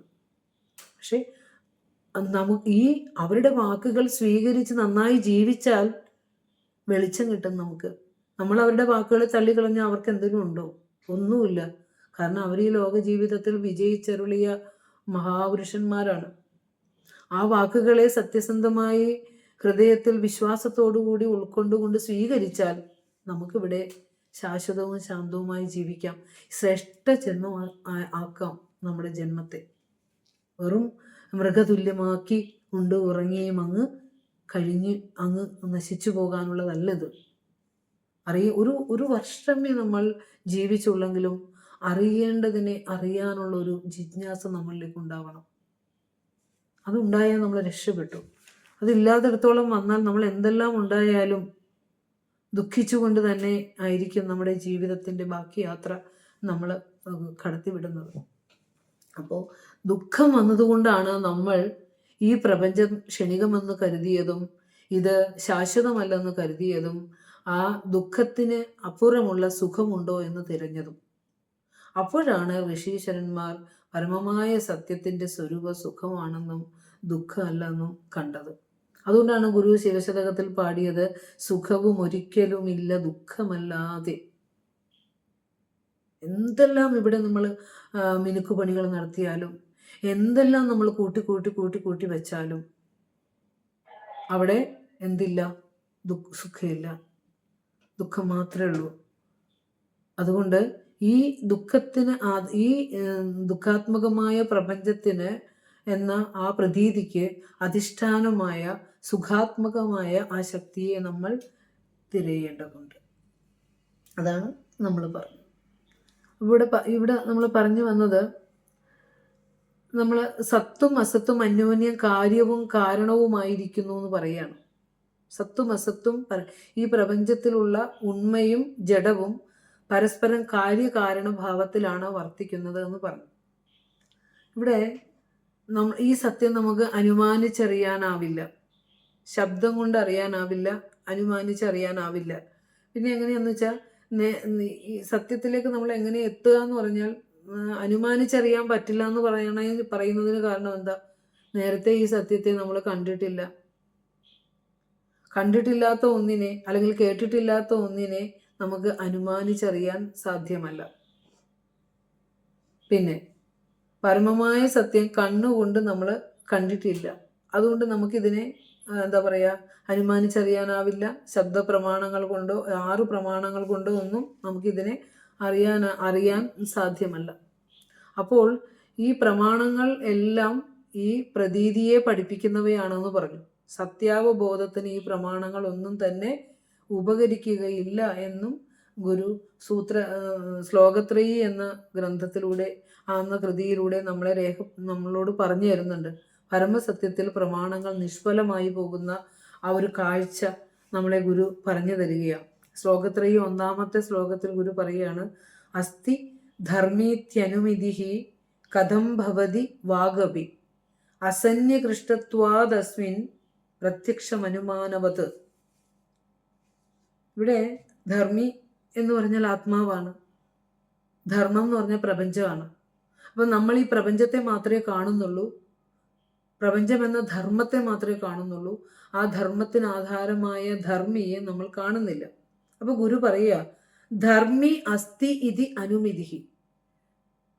ഈ കാണുന്ന പ്രപഞ്ചത്തിൻ്റെയൊക്കെ ആധാരമായിട്ട് ഒരു ധർമ്മി, ഒരു ആത്മാവുണ്ടെന്ന്, പ്രപഞ്ചത്തിന് ആധാരമായിട്ട് ധർമ്മി അസ്തി ഇതി, ആത്മാവുണ്ടെന്ന് അനുമിതിഹി, അനുമിതി ജ്ഞാനം. നേരത്തെ ഇപ്പോൾ ഇന്ദിര ടീച്ചറിനെ ഞാൻ ഇതുവരെ കണ്ടിട്ടില്ലെങ്കിൽ എവിടെയെങ്കിലും എനിക്ക് വെച്ച് കണ്ടാലും ഇത് ടീച്ചറാണെന്ന് എനിക്ക് അനുമിച്ചറിയാൻ പറ്റില്ല. നേരെ വെച്ച് ഞാൻ ഓൺലൈനിലൂടെ ആണെങ്കിലും ടീച്ചറിൻ്റെ മുഖം കണ്ടിട്ടുണ്ടെങ്കിൽ അവിടെ വേറെ എവിടെയെങ്കിലും കാണുമ്പോൾ ഇതാ കണ്ട ടീച്ചർ തന്നെയാണല്ലോ എന്ന് പറയും. ഇനി മുഖം കണ്ടില്ല, ശബ്ദം ഞാൻ കേട്ടിട്ടുണ്ടെങ്കിലും ചിലപ്പോൾ ശബ്ദം കേൾക്കുമ്പോൾ ഇത് ടീച്ചറല്ലേ എന്ന് പറയും, അല്ലേ? ഇപ്പം ഞാൻ ഈ കഴിഞ്ഞ തീർത്ഥാടനത്തിന്, ശിവഗിരി തീർത്ഥാടനത്തിന് ഞങ്ങൾ ആഹാരമെല്ലാം കഴിച്ചിറങ്ങുമ്പോൾ എന്നോട് വന്നിട്ട് ചോദിച്ചു, സുലേഖ ടീച്ചർ അല്ലേ എന്ന് ചോദിച്ചു. അതെ. ഈ ശബ്ദം കേട്ടപ്പോൾ എനിക്ക് തോന്നി, ശബ്ദം കേട്ടപ്പോൾ എനിക്ക് പെട്ടെന്ന് ആ ശബ്ദം എൻ്റെ ചെവിയിൽ വന്നപ്പോൾ ഓർമ്മ വന്നു എന്ന് പറഞ്ഞ് ഓടി വരിക, ദൂരെ എങ്ങോട്ടായിരുന്നു. അപ്പോൾ അന്നൊന്ന് ആലോചിച്ച് നോക്കുക. അപ്പോൾ നമ്മൾ നേരത്തെ കണ്ടിട്ടുള്ളതിനോ അനുഭവിച്ചിട്ടുള്ളതിനെയോ ഒന്നിനെ മാത്രമേ നമുക്ക് പ്രത്യക്ഷ ജ്ഞാനം കൊണ്ടോ അനുമാന ജ്ഞാനം കൊണ്ടോ നമുക്ക് അറിയാൻ പറ്റുള്ളൂ. അപ്പോൾ ധർമ്മി ഉണ്ടെന്ന് അനുമതി ജ്ഞാനം കൊണ്ട് എങ്ങനെ നമുക്ക് പറയാനാവും? ധർമ്മി അസ്തി ധർമ്മി ഇതി അനുമതി കഥം ഭവതി, എങ്ങനെ പറയാൻ സാധിക്കും? ഇനി വാഗവി, വാക്കെന്ന് പറഞ്ഞാൽ ശബ്ദപ്രമാണം കൊണ്ട് നമുക്ക് ഈ ആത്മാവുണ്ടെന്ന് പറയാൻ സാധ്യമല്ല. പ്രമാണങ്ങൾക്ക് അപ്പുറമാണെന്നാണ്, ഈ സത്യമാണെന്നാണ് ഗുരു പറഞ്ഞു വരുന്നത്. അനുമാനം തന്നെയാണ് അനുമതി. അനുമാനം കൊണ്ടോ ശബ്ദം കൊണ്ടോ നമുക്ക് ആത്മാവുണ്ടെന്ന് അറിയാൻ സാധ്യമാകുകയില്ല. പിന്നെ പറയാണ് അസന്നികൃഷ്ടത്വാദസ്മിൻ ന സന്നികൃഷ്ടം അസന്നികൃഷ്ടം. ഇന്ദ്രിയങ്ങളും വിഷയങ്ങളുമായി ഇന്ദ്രിയ സംയോഗം കൊണ്ടുണ്ടാകുന്ന ജ്ഞാനത്തിനെയാണ് പിന്നെ എന്താ പറയാ സന്നികൃഷ്ട ജ്ഞാനം എന്ന് പറയും. അതെ, നോക്കൂ, അസന്നികൃഷ്ടത്വാദ് ഇന്ദ്രിയം എന്ന് പറയുമ്പോൾ നമുക്ക് കണ്ണ്, മൂക്ക്, നാക്ക്, ത്വക്ക്, ചെവി, ഈ ഇന്ദ്രിയങ്ങൾ കൊണ്ടെല്ലാം അറിയുന്നതിനെയാണ്. ഇന്ദ്രിയ സംയോഗം കൊണ്ട് സാധ്യമല്ലാത്തത് കൊണ്ട്, കാരണം ഇന്ദ്രിയങ്ങൾക്ക് സംയോഗമുള്ളത് ഈ ധർമ്മത്തില്, പ്രപഞ്ചത്തിലെ വസ്തുക്കളോട്, ധർമ്മിയോടല്ല, ആത്മാവിനോടല്ല ഇന്ദ്രിയങ്ങൾക്ക് പിന്നെ ബന്ധമുള്ളത്. പക്ഷെ ആത്മാവിന്റെ ചൈതന്യം കൊണ്ടാണ് ഇത് പ്രവർത്തിക്കുന്നതെങ്കിലും എന്താ ഈ ഇന്ദ്രിയങ്ങൾ ബന്ധം വയ്ക്കുന്നത് ജഡപദാർത്ഥങ്ങളോടാണ്. അപ്പോൾ പറയേണ്ടത് ഇന്ദ്രിയ സംയോഗം കൊണ്ട് സാധ്യമല്ലാത്തത് കൊണ്ട് പ്രത്യക്ഷം അനുമാനവത്. അപ്പോൾ അനുമതി ജ്ഞാനം കൊണ്ട് പറ്റില്ല, ശബ്ദജ്ഞാനം കൊണ്ട് പറ്റില്ല, ഇന്ദ്രിയ കണ്ടും കേട്ടും മണത്തും രുചിച്ചും അറിയാൻ പറ്റില്ല. അതുകൊണ്ട് പ്രത്യക്ഷം അനുമാന ജ്ഞാനത്തെ പോലെ തന്നെ പ്രത്യക്ഷ ജ്ഞാനവും ഈ ആത്മാവിനെ കണ്ടെത്തുന്നതിന് സാധ്യമല്ല, അസാധ്യമാണ്. ഇതിന്റെ അർത്ഥം ഇനി അടുത്ത ശ്ലോകങ്ങളിലൂടെ ഗുരു പറയുന്നു. നമുക്കത് പഠിക്കാം, വേറെ എടുത്ത് കൃത്യമായി വിശകലനം ചെയ്ത് പഠിക്കാം. ബാഹ്യമായ ഒരു അർത്ഥം പറഞ്ഞെന്ന് മാത്രമേ ഉള്ളൂ. അപ്പോൾ ഈ പ്രമാണങ്ങൾ കൊണ്ടൊന്നും നമുക്ക് ആത്മാവിനെ അറിയുവാനായിട്ട് സാധ്യമല്ല എന്ന് ഗുരു പറയാണ്. അപ്പോൾ നമ്മൾ വെച്ചാൽ നമ്മളെ ഈ അടുത്തത് മൈത്രായണ്യ ഉപനിഷത്ത് എന്ന് പറഞ്ഞൊരു ഉപനിഷത്തുണ്ട്. അതിനകത്ത് പറയുന്നുണ്ട്, മൈത്രായണി ഉപനിഷത്ത്. അതിനകത്ത് ഈ കാര്യകാരണ കർമ്മത്തെക്കുറിച്ചിനപ്പുറമുള്ള സത്യത്തെക്കുറിച്ച് പറയുന്നുണ്ട്. മൈത്രായണ്യ ഉപനിഷത്ത് അതിങ്ങനെയാണ് പറയുന്നത്. അഥ യത്ര ദ്വൈതീഭൂതം വിജ്ഞാതം തത്ര ഹി ശൃണോതി പശ്യതി ജിഹ്രതീതി രസയതേ ചൈവ സ്പർശയതി സർവമാത്മാ ജാനീതേതി. യത്ര അദ്വൈതീഭൂതം വിജ്ഞാതം കാര്യകാരണ കർമ്മ നിർമുക്തം നിർവചനം അനൗപമ്യം നിരുപാഖ്യം കിം തദവാച്യം എന്ന് പറയുന്നുണ്ട്. ശ്രദ്ധിക്കുക. അഥ അനന്തരം എത്ര ദ്വൈതീഭൂതം വിജ്ഞാനം. ദ്വൈതീഭൂതം എന്ന് പറഞ്ഞാൽ അറിവ് രണ്ടായി മാറുക, അറിയുന്നവനും അറിവും ആയിട്ട് മാറുകയാണ്. നമ്മൾ നേരത്തെ പറഞ്ഞില്ലേ ജ്ഞാതൃജ്ഞാനം. അപ്പോൾ അഥ എത്ര ദ്വൈതീഭൂതം വിജ്ഞാനം, എവിടെയാണോ അറിവ് രണ്ടായി മാറുന്നത്, അറിയുന്നവനെന്നും അറിവെന്നും രണ്ടായി മാറുന്നത്, തത്രഹി അവിടെയാണ് ശൃണോതി, അവിടെയാണ് ഇന്ദ്രിയ വ്യാപാരങ്ങൾ നടക്കുന്നതെന്നാണ് പറഞ്ഞു വരുന്നത്. അറിവ് എപ്പോഴാണോ രണ്ടായി മാറുന്നത്, അറിയുന്നവനും അറിവും രണ്ടായി മാറുന്നത്, തത്രഹി അവിടെയാണ് ഇന്ദ്രിയ വ്യാപാരങ്ങൾ നടക്കുന്നത്. ഏതൊക്കെ ഇന്ദ്രിയ വ്യാപാരങ്ങളാ? ശൃണോതി കേൾക്കുന്നു, പശ്യതി കാണുന്നു, ജിഹ്രതി മണക്കുന്നു, രസയതി ഞാൻ രുചിക്കുന്നു, സ്പർശയതി സ്പർശിക്കുന്നു. ഇങ്ങനെയുള്ള ഈ അനുഭവം വരുന്നത് അറിയുന്നവനും അറിവുമായിട്ട് ആ ഏകമായ ജ്ഞാനം ദ്വൈതീഭാവം വരുമ്പോഴാണ്, രണ്ടായിട്ട് തിരിയുമ്പോഴാണ്. അറിയുന്നവനും അറിവും രണ്ടായി മാറുമ്പോഴാണ് നമുക്ക് ഇങ്ങനെ കാണുന്നു, കേൾക്കുന്നു, എടുക്കുന്നു, മണക്കുന്നു, രുചിക്കുന്നു, ഇങ്ങനെയുള്ള ജ്ഞാനം വരുന്നത്. ഇത് സർവം ആത്മാ ജാനീതേതി. ഇതെല്ലാം അറിയുന്നവൻ ആത്മാവ് തന്നെയാണ്. മണക്കുകയും രുചിക്കുകയും നമ്മൾ നേരത്തെ പറഞ്ഞല്ലോ. കർമ്മദർശനത്തിൽ ഗുരു ഇത് തന്നെയല്ലേ പറഞ്ഞത്. ഗുരു കർമ്മദർശനം എഴുതി വെച്ചപ്പോൾ നമ്മൾ പറഞ്ഞോ, ഗുരു വേദത്തെ തന്നെയാണ് ഗുരു സർവദർശന സാരസംഗ്രഹഭൂതമായ ദർശനമാലയിൽ വച്ചിരിക്കുന്നതെന്ന് പറയുമ്പോഴും ശ്രുതുവാക്യം അങ്ങനെ തന്നെ എടുത്തു വെച്ചാലും ചിലർ പറയും ഗുരുവിൻ്റെ കൃതികൾക്ക് വേദമായിട്ട് ഒരു ബന്ധവുമില്ല. ഒരു ഒരു ഉള്ളിലേക്കൊരു പഠനമോ ഒന്ന് തിരിഞ്ഞു നോക്കലുകൾ പോലോ ഒരു ശ്രുതി ഒന്ന് കണ്ടിട്ടോ പോലും ഇല്ലാത്തവരാണ് പലപ്പോഴും ഇങ്ങനെയുള്ള സംസാരങ്ങൾ. പലപ്പോഴും നമുക്ക് സങ്കടം തോന്നും. അവരെ ഒന്നും ബോധ്യപ്പെടുത്താനൊന്നും നമുക്ക് പറ്റില്ല. കാരണം ഇത് നോക്കൂ, കർമ്മദർശനത്തിൽ ഗുരു പറഞ്ഞു വെച്ചിരിക്കുന്നത് ഈ ഉപനിഷത്തിന്റെ തത്വം തന്നെയല്ലേ. സർവം ആത്മാ ജാനീതേതി. ഇതെല്ലാം അറിയുന്നത്, മണക്കുന്നതും രുചിക്കുന്നതും എല്ലാം ആത്മാവ് തന്നെയാണെന്നാണ് പറയുന്നത്. അറിവ് രണ്ടായി മാറുമ്പോഴാണ് ഈ വക അനുഭവങ്ങൾ നമുക്ക് വരുന്നത്. ഇനി എത്ര അദ്വൈതീഭൂതം വിജ്ഞാതം.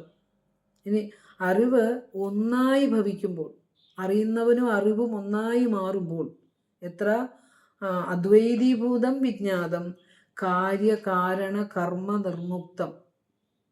കാര്യകാരണത്തിൽ നിന്ന് മുക്തമായി. നമ്മൾ പറഞ്ഞ പ്രപഞ്ച പ്രതീതിയെ പറഞ്ഞപ്പോഴാണ് ഇവിടെ കാര്യവും കാരണവുമായാണ് എല്ലാം അനുഭവവേദ്യമാകുന്നതെന്ന്. ഇനി നമ്മളൊക്കെ ചിന്തിച്ച് പഠിച്ചും അറിഞ്ഞുമൊക്കെ ഒത്തിരി മുന്നേറി കഴിയുമ്പോൾ അറിയുന്നവനും അറിവുമൊക്കെ ഒന്ന് തന്നെ എന്ന ഒരു ചിന്തയിലേക്കും അനുഭവത്തിലേക്കും ഒക്കെ നമ്മൾ എത്തും. പിന്നെ നമുക്ക് അധികം ഒന്നും പഠിക്കാൻ തോന്നുമല്ലോ. ഇപ്പോൾ ഇന്ദിര ടീച്ചർ പറയും, ഞാൻ അധികം ഒന്നും പഠിക്കുന്നില്ല, ഞാനിപ്പോൾ ഒരെണ്ണം തന്നെ ഇങ്ങനെ വിചാരം ചെയ്യുകയാണ് എന്ന് പറയുകയാണ്. കാരണം നമ്മൾക്ക് ഈ ഓട്ടത്തിൻ്റെ കുറച്ച് സ്പീഡ് കുറയും. അതുകൊണ്ടാണ്. അവിടെ ഉണ്ടോ ഇവിടെ ഉണ്ടോ. നാരായണീയ പഠിക്കാൻ നമ്മൾ ഓടും, ഭഗവത്ഗീത പഠിക്കാൻ നമുക്ക് ഓടും. പക്ഷെ അതിനകത്തൊക്കെ പറയണതിൻ്റെ തത്വം എന്താണെന്ന് ഒരു പൊരുൾ കിട്ടിയാൽ മതി. പിന്നെ നമുക്ക് ഈ ഓട്ടം ഒന്നും വേണ്ട. അത് ശ്രദ്ധയോടെ ഇരുന്ന് ഏതെങ്കിലും ഒന്നിൽ, എല്ലായിടത്തും പറയണ ഒന്നല്ലേ, ഏതെങ്കിലും ഒന്നിൽ കോൺസെൻട്രേറ്റ് ചെയ്താൽ നമുക്ക് അറിയേണ്ടതിനെ നമുക്ക് അറിയാൻ സാധിക്കും. കഴിഞ്ഞ ദിവസം എന്നോട് ആരോ പറഞ്ഞത്, ഇപ്പോൾ എന്താണ്, ഞങ്ങളിപ്പോൾ ക്ലാസ്സുകളൊക്കെ കുറച്ച് നിർത്തി വെച്ചേക്കുവാണ്. ഇപ്പം ഞാൻ മറ്റൊരു ശ്രദ്ധയിലാണ്. എനിക്ക് ഒരു പരമഭാഗ്യം ഉണ്ടായി. എനിക്കൊരു പരമമായ ഭാഗ്യം കിട്ടി ടീച്ചറെ. എന്താണെന്ന് വെച്ചാൽ എനിക്ക് ഒരു വലിയ വേദിയിൽ നാരായണീയം അവതരിപ്പിക്കാനുള്ള ഭാഗ്യം കിട്ടിയെന്ന് പറഞ്ഞു. അപ്പം ഞാൻ ചോദിച്ചു, അതിനകത്തുനിന്ന് ആ ഭാഗ്യത്തിൽ നിന്ന് അങ്ങയുടെ മനസ്സിന് തെളിച്ചം കിട്ടിയ എന്തെങ്കിലും ഒന്ന് പറയാമോ എന്ന് ചോദിച്ചപ്പോൾ അങ്ങനെ ഒന്നും പറയാൻ അറിയില്ല. പക്ഷെ അത് ചൊല്ലിയപ്പോൾ എന്തോ ഒരു അനുഭൂതി കിട്ടി, എന്തോ ഒരു ആനന്ദം കിട്ടി. പക്ഷെ ആ ആനന്ദം എന്താണെന്നറിയാതെ, അത് എന്തിനെക്കുറിച്ചാണോ പറഞ്ഞതെന്നറിയാതെ നമ്മുടെ ലക്ഷ്യത്തിലേക്ക് നമുക്ക് സഞ്ചരിക്കാൻ പറ്റുമോ? ഇല്ല. അപ്പം അതുകൊണ്ടാണ് ഗുരു പറയണത്, സത്യമറിഞ്ഞ് ഭക്തി ചെയ്യണം. ഏതൊരു ഗ്രന്ഥമാണെങ്കിലും നമ്മൾ പഠിക്കുമ്പോൾ ആ ഗ്രന്ഥത്തിൽ ഉൾക്കൊണ്ടിരിക്കുന്ന വെളിച്ചം നമ്മളിലെ ഇരുട്ടിനെ മാറ്റാനുള്ളതാണെന്നും അത് വെറും അധര വ്യായാമമായി ചെയ്താൽ നമ്മളിലേക്ക് കിട്ടേണ്ടതായ വെളിച്ചം കിട്ടില്ല എന്ന് നമ്മളൊന്ന് അറിയണ്ടേ. അപ്പോൾ ആ അറിഞ്ഞിട്ട് വേണം. ശരിയാണ്, നമുക്ക് അതൊക്കെ ചൊല്ലുമ്പോഴും പവിത്രമായ പുണ്യഗ്രന്ഥങ്ങളൊക്കെ പാരായണം ചെയ്യുമ്പോൾ നമുക്ക് സന്തോഷം ഉണ്ടാവും, ആനന്ദം ഉണ്ടാവും.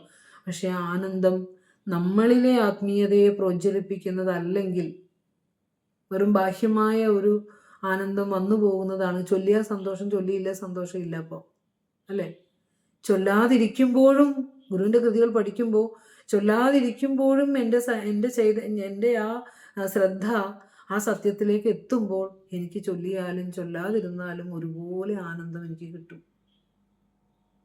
ആ ഒരു ബോധത്തിലേക്കല്ലേ നമ്മൾ എത്തേണ്ടത്, അല്ലേ?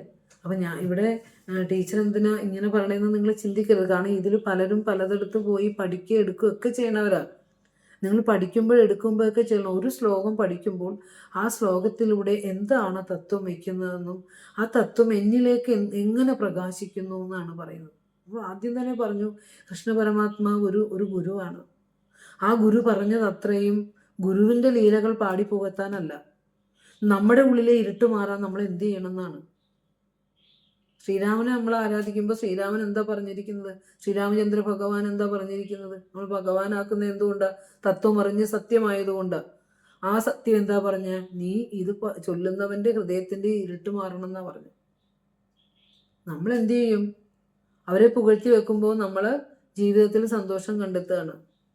അതല്ല ചെയ്യേണ്ടത്. നമ്മൾ ചെയ്യേണ്ടത് അവർ ആരാധന എന്ന് പറഞ്ഞാൽ അതായി മാറുക എന്നാണ്. അവരുടെ സ്വരൂപമായി മാറാൻ നമ്മൾ ശ്രമിക്കുകയാണ് ചെയ്യേണ്ടത്. അപ്പോഴാണ് നമ്മുടെ ദുഃഖം മാറുന്നത്.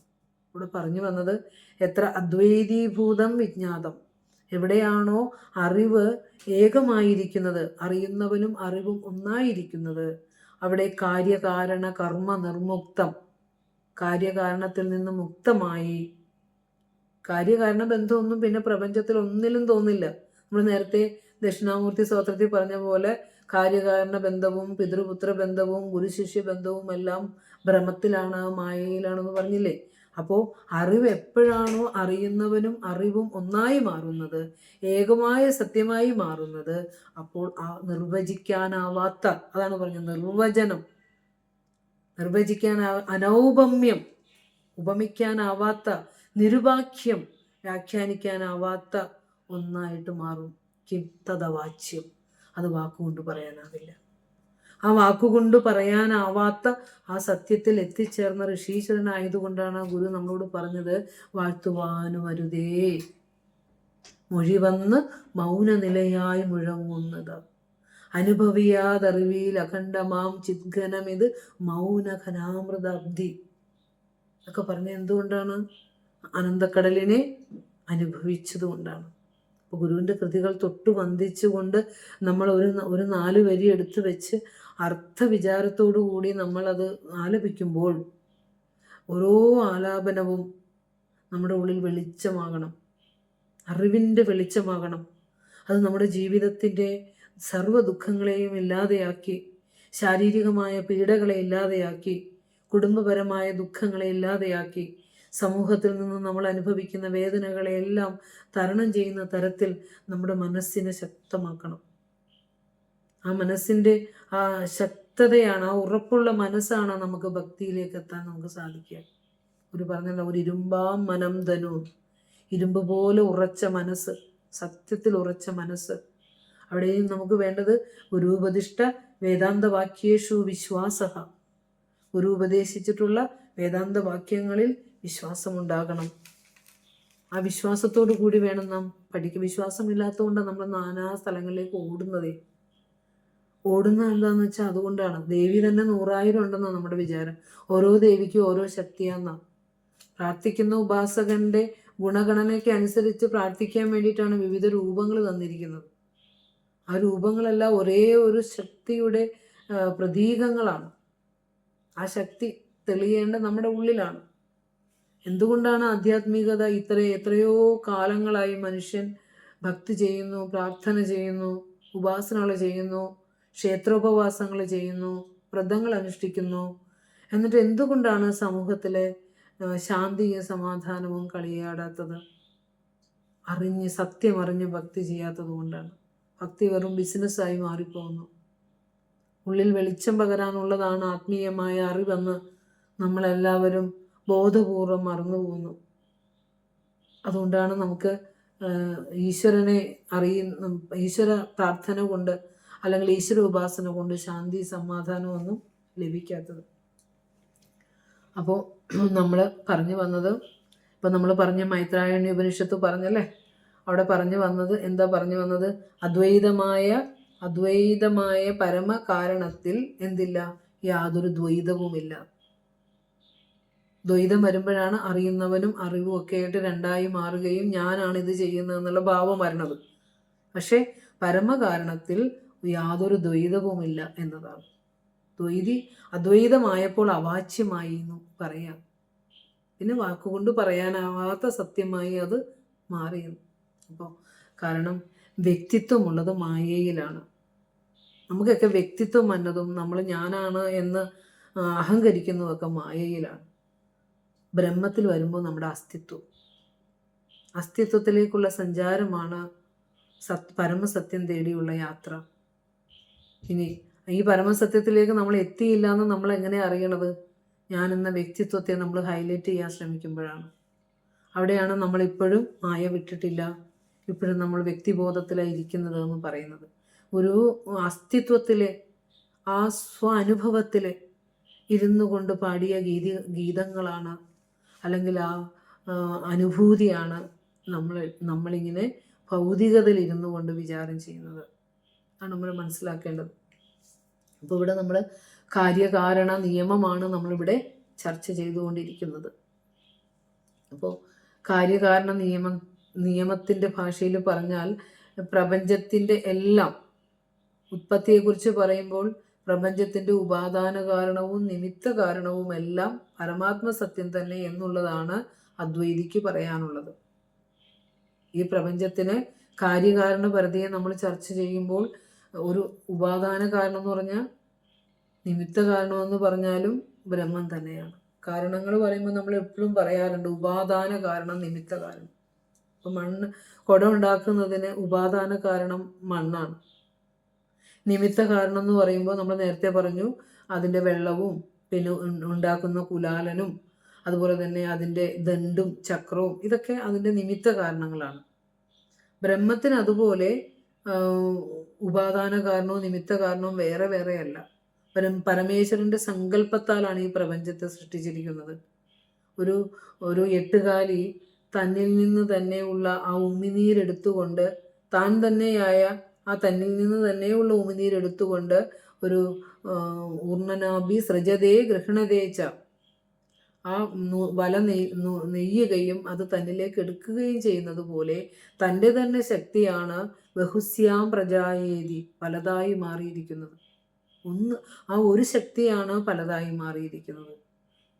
കുടമുണ്ടാക്കാൻ കുലാലൻ ഉപയോഗിച്ച പോലെ വെള്ളമോ അല്ലെങ്കിൽ മറ്റ് വസ്തുക്കളോ ഒന്നും അവിടെ ചേർന്നിട്ടില്ല. അല്പം പോലും പലതില്ല.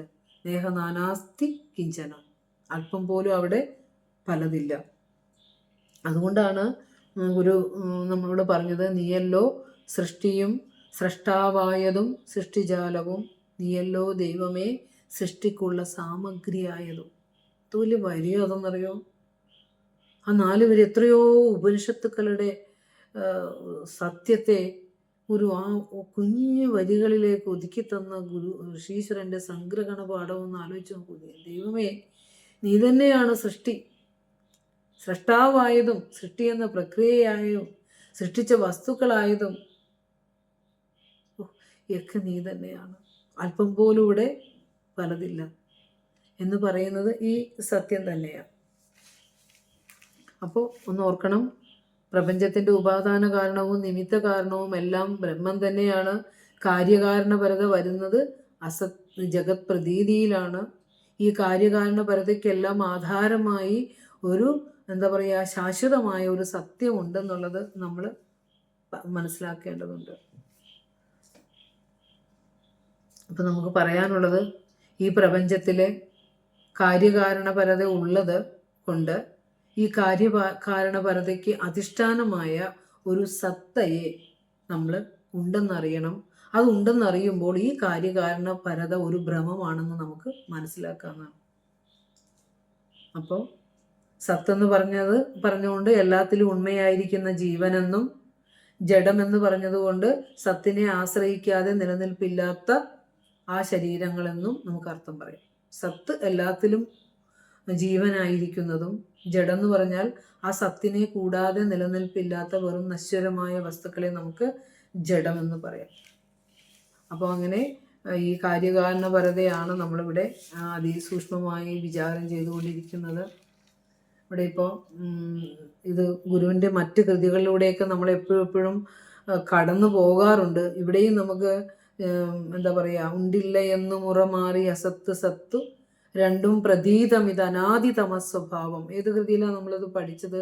ഒരാളെ പറയാവുള്ളൂ കേട്ടോ, അദ്വൈത ദീപിക. അത് നമുക്ക് എപ്പോഴും നമുക്ക് ഇതിലേക്ക് തന്നെ വരും. നമ്മൾ ശരിക്കും പറഞ്ഞു കഴിഞ്ഞാൽ രണ്ടും പ്രതീതം, ഈ കാര്യവും കാരണവും പ്രതീതം എന്ന് ഗുരു അവിടെയും പറഞ്ഞു വെച്ചിട്ടില്ലേ? അസത്ത് സത്ത് രണ്ടും പ്രതീതം, രണ്ടും വെറും ഭ്രമമാണ്. ഇത് അനാദിതമ സ്വഭാവം. ഇത് ആ സൃഷ്ടിയുടെ ആദിയിൽ തന്നെയുള്ള ആ ഒരു ഇരുട്ടാണ് ഇതിന് കാരണം. അനാദിയായിട്ടുള്ളതാണ് ഈ ഇരുട്ട്. ഈ ഉണ്ടും ഇല്ല എന്ന് മുറ മാറിക്കൊണ്ട് നമ്മളെ ഭ്രമിപ്പിക്കുന്ന ഈ ഭ്രമം എന്ന് തീരും ഭഗവാനെ?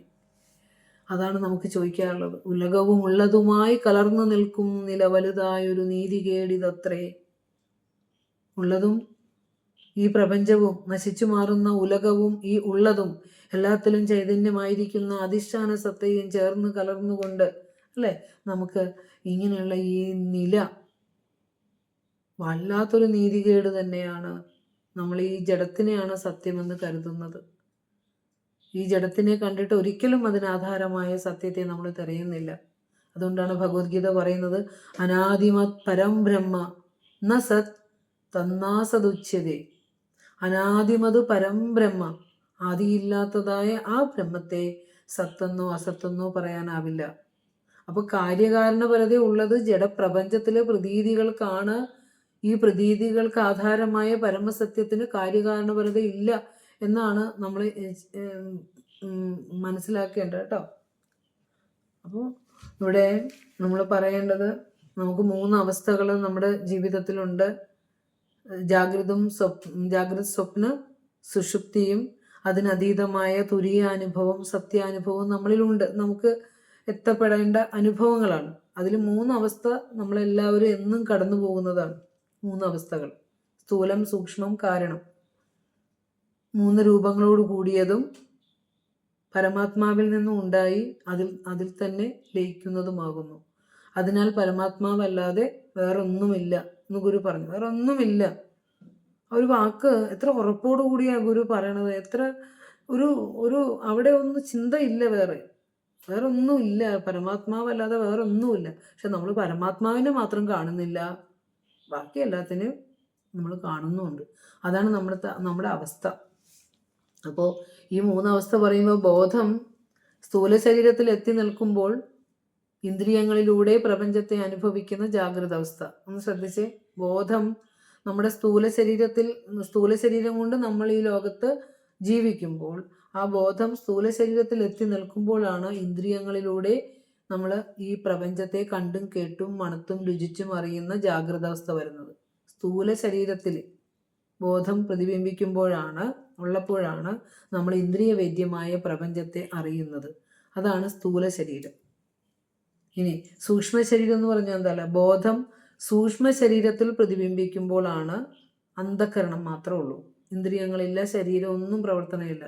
ബോധം സൂക്ഷ്മ ശരീരത്തിൽ പ്രതിബിംബിച്ച് നിൽക്കുമ്പോൾ, അന്ധകരണത്തിൽ പ്രതിബിംബിക്കുമ്പോഴാണ്, അന്ധകരണം മാത്രം പ്രവർത്തിക്കുന്ന അവസ്ഥയിലാണ് സ്വപ്നാവസ്ഥ വരുന്നത്. അവിടെയും ബോധമുണ്ട്, ജാഗ്രതത്തിലും ബോധമുണ്ട്, സ്വപ്നത്തിലും ബോധമുണ്ട്.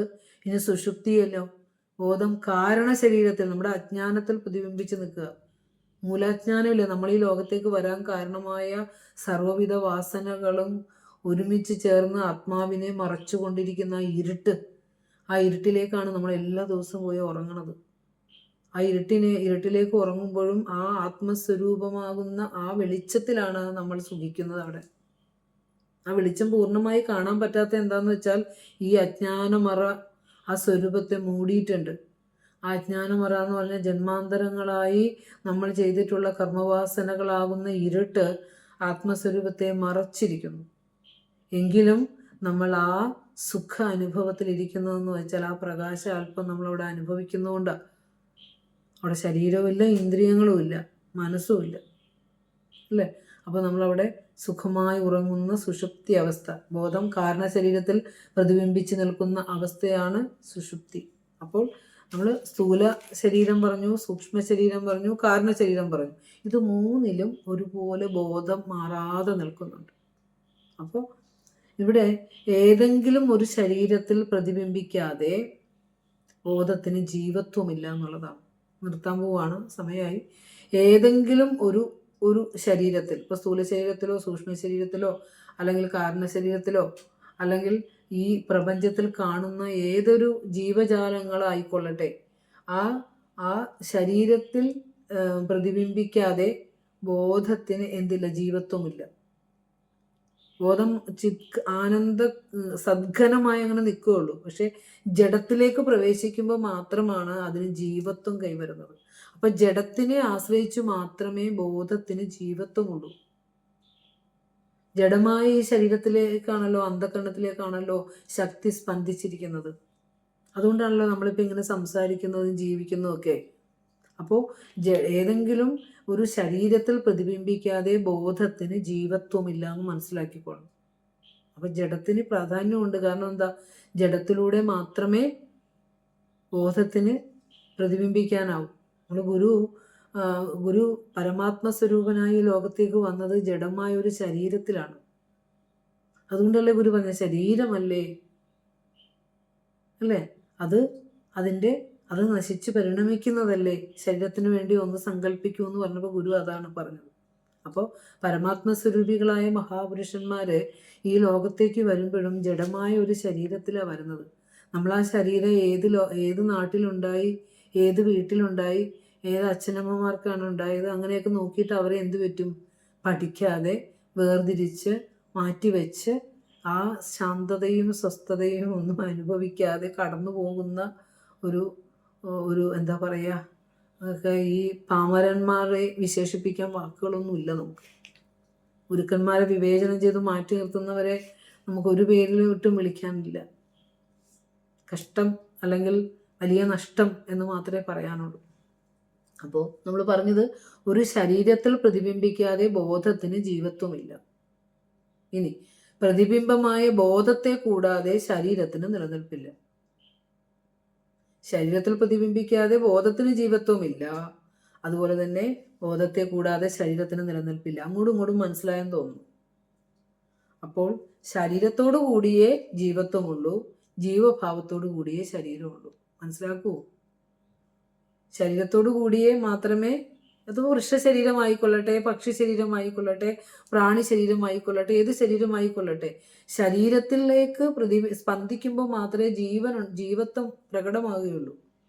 ഇല്ല എന്നല്ല അർത്ഥം, അത് പ്രകടീകൃതമാകുകയുള്ളൂ. അപ്പോൾ അതുകൊണ്ടാണ് പറഞ്ഞത് ശരീരത്തോടു കൂടിയേ ജീവത്വമുള്ളൂ, ജീവഭാവത്തോടു കൂടിയേ ശരീരമുള്ളൂ. ഇതാണ് സത്തിനും അസത്തിനുമുള്ള അന്യോന്യ കാര്യകാരണത്വം. അതാണ് ഗുരു പറഞ്ഞത് പരമസത്യം ഇവിടെ പ്രപഞ്ച പ്രതീതി ഉണ്ടായപ്പോൾ അന്യോന്യ കാര്യകാരണഭാവം ഇവയ്ക്കുണ്ട് എന്ന് പറഞ്ഞ അതാണ്. രണ്ടിനും പരസ്പരം ആശ്രയിക്കണം. ജഡമായ ഒരു ശരീരത്തിൽ മാത്രമേ ജീവന് പ്രകാശിക്കാനാവൂ. ജീവനുണ്ടെങ്കിൽ മാത്രമേ ശരീരത്തിനും നിലനിൽപ്പുള്ളൂ. ബോധമുണ്ടോ പ്രപഞ്ചമുണ്ട്, ബോധമില്ലയോ പ്രപഞ്ചമില്ല. അതാണ്. അപ്പോൾ അതുകൊണ്ട് ഇതാണ് ഗുരു പറഞ്ഞത് സദസദോ അന്യോന്യ കാര്യകാരണത്വാതെന്ന് പറഞ്ഞു. അപ്പോൾ ഈ പരസ്പര ആശ്രയത്വത്തിന്, അങ്ങോട്ടും ഇങ്ങോട്ടുമുള്ള ഈ ആശ്രയത്വത്തിന് കാരണമായ നിരപേക്ഷമായ ഒരു പൂർണ്ണ വസ്തു ഉണ്ടെന്ന് നാം കാണേണ്ടതാണ്. ഈ വസ്തു നിയമമാണ് നമ്മളിവിടെ ചർച്ച ചെയ്തുകൊണ്ടിരിക്കുന്നത്. അത് യുക്തിപരമായി തന്നെ വിചാരം ചെയ്യണം. അളന്നറിയാനാവാത്ത ഈ പ്രപഞ്ചത്തിൽ നിന്നുണ്ടായതെല്ലാം അളന്നറിയാനാവാത്ത പരമസത്യത്തിൽ നിന്നുണ്ടായതെല്ലാം അളന്നറിയാവുന്ന അതാണെന്നും അത് നമ്മൾ അളന്നു മാത്രമേ ഈ പ്രപഞ്ചത്തിൽ എല്ലാത്തിനും അറിയുന്നുള്ളെന്നും അതുകൊണ്ട് ഇതിനൊക്കെ ആധാരമായ അളക്കാനാവാത്ത സത്യത്തെ അറിയണമെന്നും ആ സത്യം ഈ പ്രപഞ്ചമായി വന്നപ്പോൾ അന്യോന്യം കാര്യകാരണഭാവത്തിലാണ് വന്നത് എന്നും അറിയണം. അപ്പോൾ അതിന് നമ്മൾ അറിയുമ്പോൾ ഒരു പരമഗുരുവിൻ്റെ സവിധത്തിലേക്ക് നമ്മൾ അണയുമ്പോൾ, ആ പാദാന്തികത്തിലേക്ക് നമ്മൾ അണയുമ്പോൾ എല്ലാ കാര്യകാരണഭാവത്തിനും അധിഷ്ഠാനമായ പരമസത്യത്തെ സൂര്യതുല്യം ഗുരു നമുക്ക് പ്രകാശിപ്പിച്ചു തരും എന്ന് പറഞ്ഞുകൊണ്ട് ഈ 15ാമത്തെ സൂത്രം ഭഗവാന്റെ പാതാരബിന്ദങ്ങളിൽ സമർപ്പിച്ചുകൊണ്ട് നിർത്തുന്നു. ഗുരുവോം തത്സത്. പൂർണ്ണമദ പൂർണ്ണമിദം പൂർണ്ണാത് പൂർണ്ണമുദച്യതേ പൂർണ്ണസ്യ പൂർണ്ണമാദായ പൂർണ്ണമേവാവശിഷ്യതേ. ഓം ശാന്തി ശാന്തി ശാന്തി. ഗുരു ഓം തത്സത്.